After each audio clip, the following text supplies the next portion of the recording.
तुम्ही आता आराम करा, मी येते. हं? आशा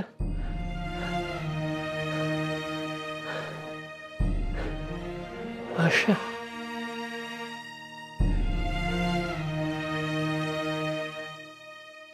आशा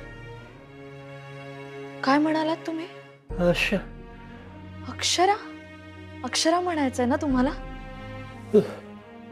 तुझं नाव माझं नाव तुझं नाव आशा. छान छान छान आहे. थँक्यू. तुम्ही असाच प्रयत्न करत राहा. मला खात्री एक ना एक दिवस तुम्ही नक्की बोलाल. आणि मला असं वाटतं ह्या औषधांनी तुम्हाला फायदा होईल. आपण हे औषध नियमितपणे चालू ठेवूया.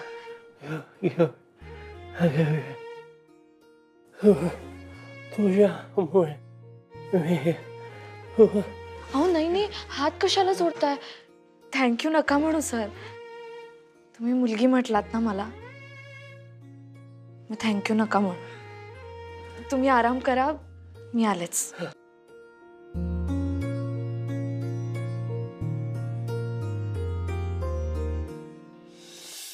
हॅलो बाबा. हा अक्षू बाळा बोल ना, काय झालं? अहो बाबा, खूपच चांगलं झालंय. काय? ते रघुनाथ काकांनी चाटण दिलं होतं ना, ते मी चारुहास सरांना दिलं आणि त्यांनी खूपच फरक पडला. काय सांगतेस? हो अहो, खूपच गुणकारी येते. तुम्हाला माहितीये, आज त्यांनी स्पष्टपणे माझं नाव घेतलं, माझं पूर्ण नाव. वा वा वा, हे बाकी छान झालं अक्षू. हो खरंच. म्हणजे बघा ना बाबा, इतकी वर्ष त्यांच्या एवढ्या गोळ्या चालू आहेत, पण त्यांना असं स्पष्टपणे बोलताना मी कधीच ऐकलं नव्हतं. मला रघुनाथ काकांचा नंबर द्या ना, मला त्यांना थँक्यू म्हणायचंय. हो पाठवतो ना, लगेच पाठवतो. आणि थँक्यू बाबा. अगं अक्षू, मला कशाबद्दल थँक्यू? अहो म्हणजे काय बाबा, तुम्ही रघुनाथ काकांना इथे बोलावलं नसतं, त्यांनी ते चाटण दिलं नसतं, तर हा चमत्कार घडलाच नसता. So thank you. बरं बरं बरं, चल मी तुला लगेच नंबर पाठवतो.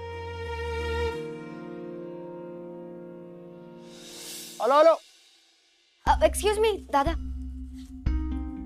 बोला. तुम्ही काय बी बोलला तरी आता काही फायदाच नाही म्हणा. चला मी पळू काय? ऍक्च्युली आय न्यू तुम्ही काहीही केलं ना तरी हे असंच होणार आहे, म्हणून तुम्हाला ऍक्च्युली मी आधीच अंदाज दिला होता. आता काय तुम्ही म्हणलं होतं तसं पटवून सांगायचा प्रयत्न केला मी त्यासनी, एवढं गोड बोलून सांगितलं, पण ती त्यांचंच खरं करतात. हो, तुम्ही त्यांना कितीही फायद्याचं सांगितलं ना तरी ते असंच करणार होते, त्यांना नाही कळणार. आता बघा की आमच्या आईसाहेब स्वतः इथं आल्या, त्यांनी सांगायचा प्रयत्न केला, तरी काय माणूस बदलेला असं वाटलं होतं. काय अहो काय आमच्या आईसाहेबांचा विषय हार्ड आहे असं अजून माहीत नाही. असं कोणी त्यांना नाही म्हणलं ना मग सुट्टी देत नाहीत त्या, लई मनाला लावून घेतात, मग काय खरं नसते. आय अंडरस्टँड तुम्हाला खूप त्रास होत असेल आत्ता, बट तुम्ही एका व्यक्तीच्या निर्णयासाठी तुमचा डिसिजन बदलू नका. तुमचा प्रोजेक्ट करा तुम्ही, तुमचे विचार खरंच खूप चांगले आहेत. I really wish you all the very best. मंडळ आभारी आहे. बरं चला, आलो मी पळू काय? आईसाहेब वाट बघतो. हो थँक्यू थँक्यू.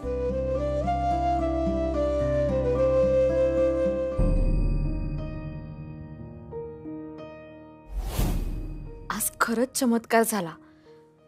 चारुहास सर मला मुलगी म्हटले, माझं नाव घ्यायचा प्रयत्न केला त्यांनी. किती चांगले आहेत ते. त्यांना जे सांगू ते सगळं नम्रपणे ऐकतात.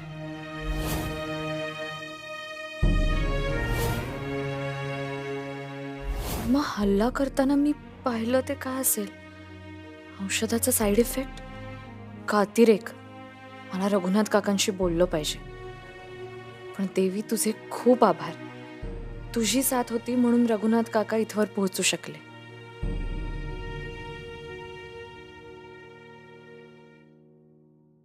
सुनबाई, दिलंच नव्हतं चाटण? हो दिलं ना. आणि आजी त्यांनी फरक पण पडला लगेच. फरक पडला? हो लगेच. त्यांनी थोडंसं बोलण्याचा प्रयत्न केला आणि माझं नाव उच्चारायचा पण प्रयत्न केला. अरे देवा. काय झालं? ही चांगली गोष्ट आहे ना? वय, पण भुवीला आवडणार नाही. का? का नाही आवडणार? उलट सरांच्या तब्येतीत सुधारणा होत असेल तर भुवनेश्वरी मॅडमना आनंदच होईल ना. वय, तिला आनंद होईल खरं, पण कुणामुळं हे पण लक्षात घेतलं पाहिजे ना. व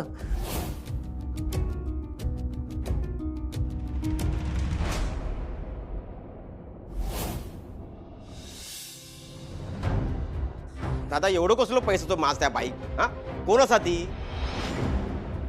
माका त्यांना त्या बाईचा कायच म्हणणं पटलेला नाही. असा वाटला थैसरच तिका ना. बंधू, त्यांच्यासारखं आपण वागलो तर त्यांच्यात आणि आपल्यात काय फरक राहिला रे? हाच संस्कारातला फरक आहे. बरोबर आहे दादा तुझा.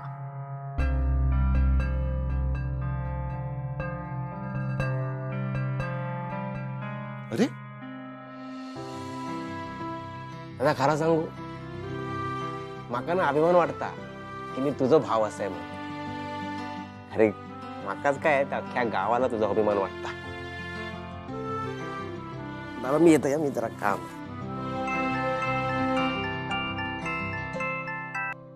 हॅलो. हॅलो रघुनाथ काका, हॅलो, कोण बोलतंय? मी अक्षरा बोलते. हा अक्षरा, बाळा बोल, काय म्हणतेस? मी बाबांकडून तुमचा नंबर घेतला हा आणि आवर्जून थँक्यू म्हणायला फोन केला तुम्हाला.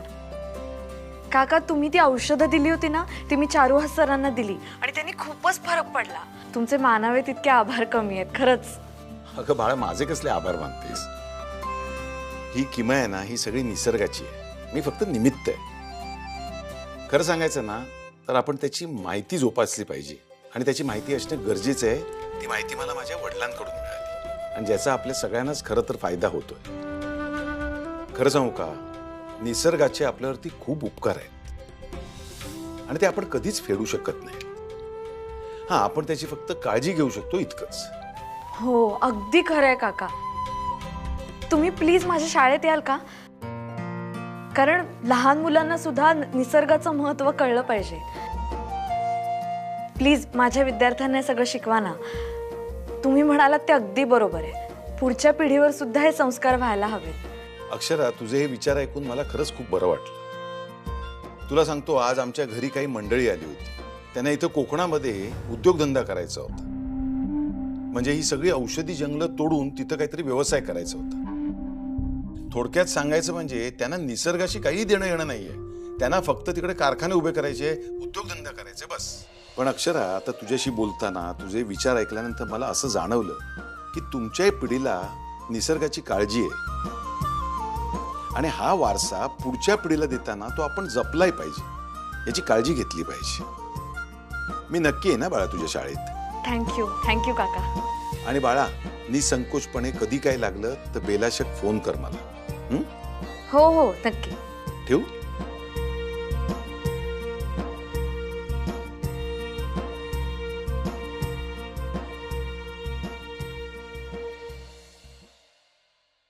दादा, ए दादा, दादा खाली या आधी. उमा, उमा बाहेर ये. हो ताई, काय झालं काय ओरडू? सांगताय दादा, माका ना कळतच नाही या घरात काय चाललेलं हा. लाली, जे झाला ते झाला. ती माणसं आता कोल्हापूरच्या रस्त्याला पण लागली. पण ती परस्पर जमीन मागून इथे इलीच कशी? इली कशी म्हणून कसा विचारतस? कोणीतरी जागा दाखवली असणार म्हणून इली असतली. हा, ताच म्हणते मी, जागा दाखवलं कुणी? आता ते असं कसं सांगता येणार? मी सांगते ना, माझे डोळे बरोबर उघडे असत. हा, या घरात काय चाललेलं हा ना, ता माका बरोबर कळता. लाली, तुला काय बोलायचं ना ते बोलून मोकळे हो. जीवाला शांती मिळते. बोल, काय झाला? दादा, माझ्या जीवाच्या शांतीसाठी नाही बोलत हा, या घराच्या भल्यासाठी बोलतय. हा सगळं काम ह्या पाहुणीचा हा.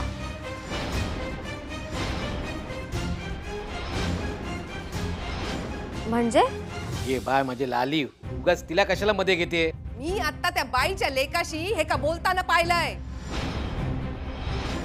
ह्या ते का सांगत होता, ह्या घरातल्या लोकांका त्यांचा फायदो कळत नाही. विचार आहे का हा बोलला का नाही? काय गो बोललीस ना? हा, हो बोलले मी. बघितलास ना?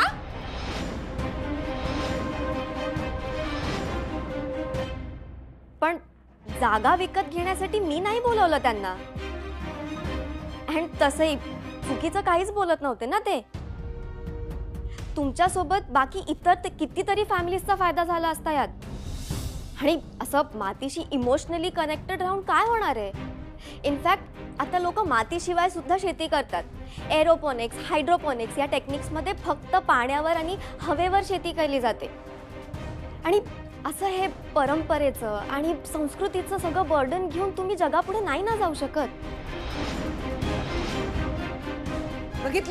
बघितलंस ना दादा, कसा तोंड वर करून बोलता आता. लाली, कोणी काय बोललं तरी माका काही फरक पडत नाही. माझं काम हीच माझी ओळख आहे. आम्ही जगाच्या पाठी पडू का जग आमच्या पाठी पडेल हे वेळ आल्यावरच कळेल. सगळ्यावरचं उत्तर फक्त वेळच आहे. वेळ आली की बघीन काय करायचं ते आणि काय बोलायचं ते. तोपर्यंत या घरात मला विषय नको आहे. विषय संपलो.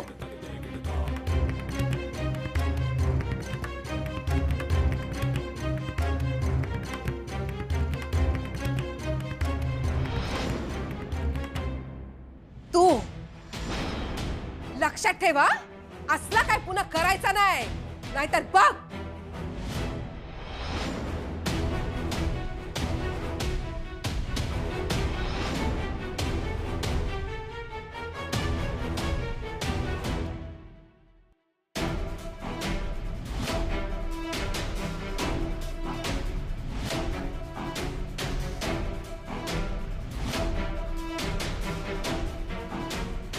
हा मास्तरीन बाई बोला. बिझी आहात? हा नाही बोला की. हॅलो, हा निघायला लागलोय आता. हॅलो तुमचा आवाज नाही येते नीट. हॅलो हॅलो, इथं जरा नेटवर्कचा घोळा आहे. हॅलो हॅलो, एक मिनिट. येतोय का आता? Hello hello. हा हा हा, आता येतोय आवाज. काय झालं? काय नाही म्हणलं, निघायला लागलोय आता. तुमचा मूड नाहीये का? नाही असं काय नाही. तिकडे काही झालंय का? नाही काय नाही. अच्छा, पण ऍक्च्युली मी तुम्हाला फोन केला कारण इकडे खूप चांगली घटना घडली आहे. हा होय का? काय? अहो, माझ्या बाबांचे एक मित्र आले होते आणि हा ऐका की एवढा अर्जंट नसेल तर आम्ही तिकडे आल्यावर बोलूया का?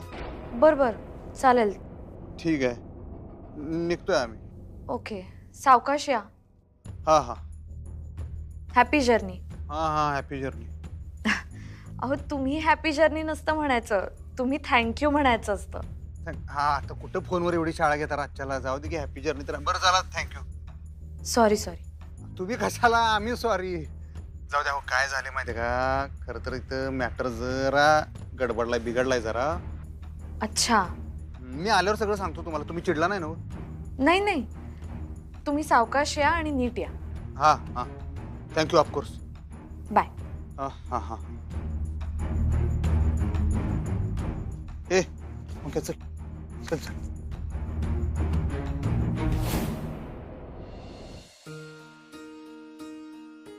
आजी, झालं का? झालं. मी काय म्हणते, झोपताना पण द्यायचं काय? आजी, थँक्यू. मला पण का नाही ते एवढ्या औषधं गोळ्या इंजेक्शन पटतच नाही बघ. आपली औषधी वनस्पती असते की नाही, त्याच्यात जेवढी ताकद आहे ना ती इंजेक्शन गोळ्यामध्ये नाही आहे. एक सांगू, मी इंजेक्शन कधी घेतच नाही. अच्छा, इंजेक्शन कधीच घेत नाही? एक विचारा. मला बी शिकवशील काय? आजी, भुईला सांगू नगस, पण काय आहे ना, मला पोथी पुराण वाचायला आवडतं, पण त्याच्यातलं ते जड शब्द असतात ना ते वाचायला अवघड जातात बघ. आणि तुला माहितीच आहे या घरात शिक्षणाचं किती वावड आहे ते. कोण मला वाचून दाखवणार? तर म्हणजे मला काही वकिली करायची नाही आहे, पण आपलं पोथी पुराण वाचायला मला आलं असतं तर बरं झालं असतं. आजी, अहो किती छान बोलला तुम्ही. मला माहित नव्हतं तुम्हाला शिकायला आवडेल. मी शिकवणार तुम्हाला. शिकवणार म्हणजे शिकवणार, अगदी नक्की. सगळं किती चांगलं होतं ना. कोणाचं काय चांगलं झालं? बघा ना, अधिपतींच्या बाबांची तब्येत ठीक होतीये, तुम्ही शिकायचं म्हटलात. भुवनेश्वरी मॅडमना किती आनंद होईल. ए बाई, मी शिकायचं म्हणलं तर भुईला आनंद नाही होणार. हो, ते माहितीये मला. तेवढं ओळखते मी आता त्यांना. पण आजी, काही झालं ना तरी हा तुमचा निर्णय आहे आणि हा निर्णय तुम्ही बदलायचा नाही. तुम्ही शिकायचं. शिकायचं पण चोरून, बरं का? हे म्हणजे कसं झालं माहितीये, आंधळा मागतो एक डोळा आणि देव देतो दोन. मला एकच विद्यार्थी हवा होता, पण ह्या घराने मला 2 विद्यार्थी दिले. दुसरा कोण? मी चाटण देऊन येते चारुहास सरांना.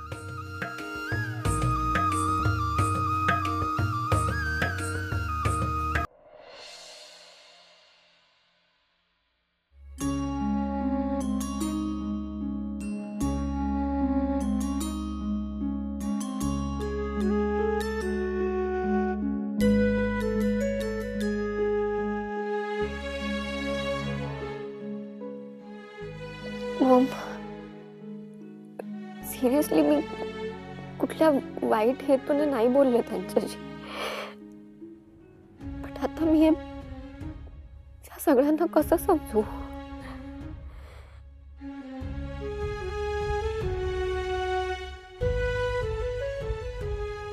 ओवी,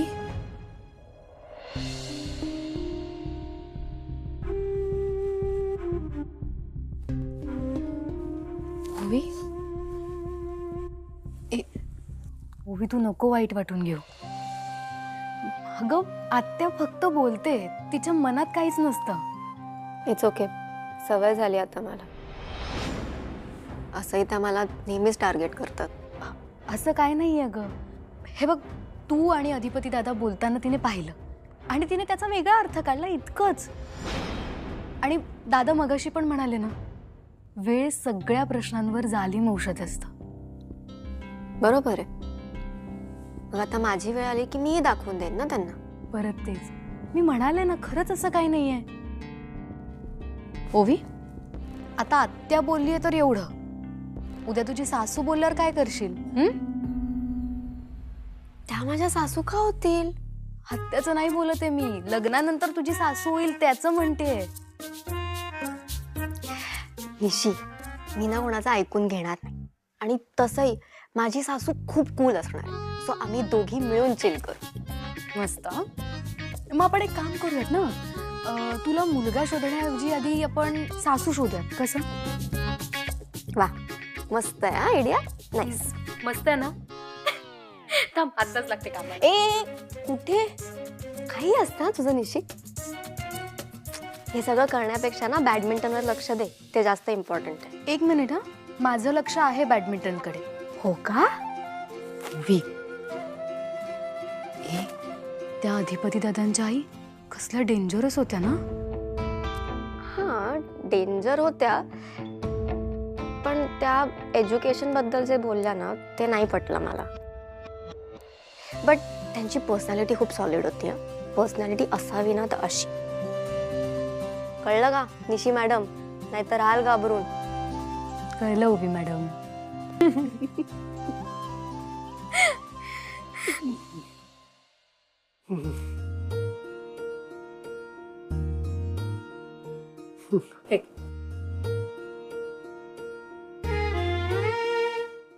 मला असं वाटतं या औषधामुळे तुम्हाला फायदा होईल. आता आपण हे नियमितपणे घेत जाऊया आणि मी भुवनेश्वरी मॅडमना पण सांगते याबद्दल.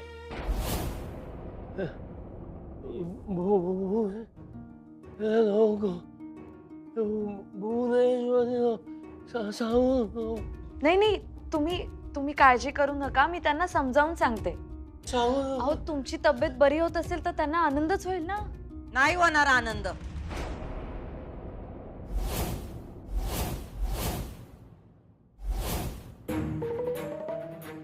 कारण त्यांचा आनंद कशात आहे हे आम्हाला चांगलंच ठाव आहे. पण सुनबाई, तुम्हाला तुमच्या मर्यादा ठाव नाही. कुठं जायचं कुठं नाही हे इतक्या वेळा सांगून पण कळना व्हय तुम्हाला? का आला तुम्ही इथं? मॅडम, मी फक्त औषध. निघा. पण मॅडम, मी फक्त त्यांना सांगत होते. निघा म्हणला ना व. दुर्गे, ने आणला. मॅडम, एकदा ऐकून. किती वेळा सांगितलं का ताईनं? चल, इकडे यायचं नाही म्हणून. चल तू.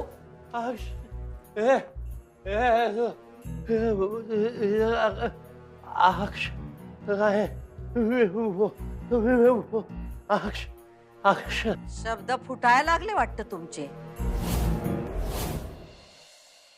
आईसाहेब चिडल्या? हो. का? मी चारुहास सरांच्या खोलीत गेले होते आणि त्यांच्याशी बोलत होते तेव्हाच. अहो, तुम्ही त्यांच्या खोलीत गेलाच कशाला होता? आणि त्यांच्या औषधाची काळजी तुम्ही करत जाऊ नका. असं काही नाही नाही अधिपती नाही तुम्ही मुळात तिथे जायला नाही पाहिजे होतो मास्तरीने. अहो, पण मी फक्त चाटण द्यायला गेले होते. कसले चाटण? अहो म्हणजे माझ्या बाबांच्या मित्राने एक आयुर्वेदिक औषध दिलं होतं, ते मी चारुहास सरांना दिलं आणि त्यांनी लगेच फरक पडला त्यांच्यात. तुम्हाला माहितीये, त्यांनी बोलण्याचा प्रयत्न केला, माझं नाव घ्यायचा प्रयत्न केला त्यांनी. आणि हे सगळं केव्हा केलं तुम्ही? आजच. आईसाहेब कोकणात आलते तेव्हा? हो. तुम्ही कशाला असलं काहीतरी करताय हो? तुम्हाला काय वाटतंय आई साहेबांच्या गैरहजेरीत तुम्ही इथं काय कराल ते त्यासनी काय कळणार नाही? त्या कुठं बी असू देत, घरात काय चाललंय काय नाही खडानखडा माहिती असते त्यासनी. त्यांनी सांगितलंय तुम्हाला त्यांच्यापासून लांब राहू. कशाला परत हे असं काहीतरी करताय? पण माझं फक्त एवढंच म्हणणं होतं की इतक्या गोळ्या इतकी वर्ष देऊन जर त्यांच्यात फरक पडला नसेल तर आपण वेगळे उपचार केले पाहिजेत ना. आयुर्वेदिक उपचारांनी फरक पडतो म्हणून मी त्यांच्या कशाला? त्यांच्या तब्येतीचं जे काय करायचं ते आईसाहेब करतील की, तुम्ही त्याच्यात पडू नका.